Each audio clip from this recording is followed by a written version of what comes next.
माया मोला कर ले बेगा बेगा माया मोला कर ले बेगा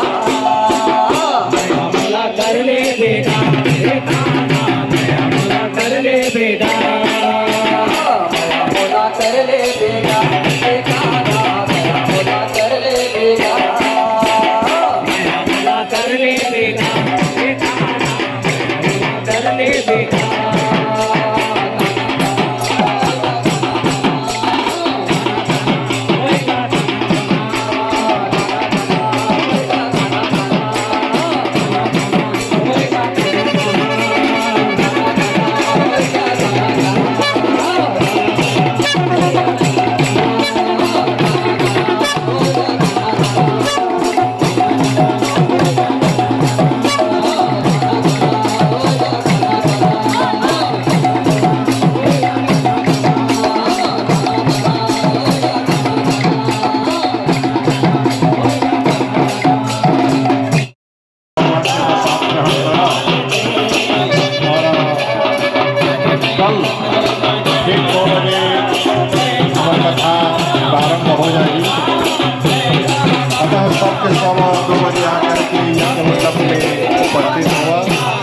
भागवत महापुराण पावन कथा संवत्सर की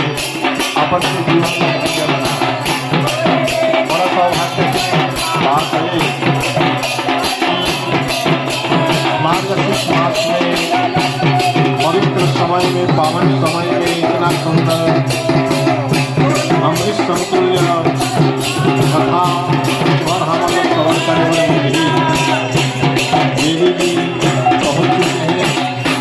और कल ठीक 2 बजे आकर के व्यास में गए एक सबके सब यहाँ आकर के उपस्थित हो और अपन के अगल बगल के वाला भी साथ लाने के प्रयास करिए। अधिक से अधिक संख्या में आकर के कथारूपी मंदिर के लाभ उठा। और विशेष सूचना बहुत भीड़ है, अतः अपन के अलंकार मन को स्वयं रक्षा करें। तो जहाँ तक हो सके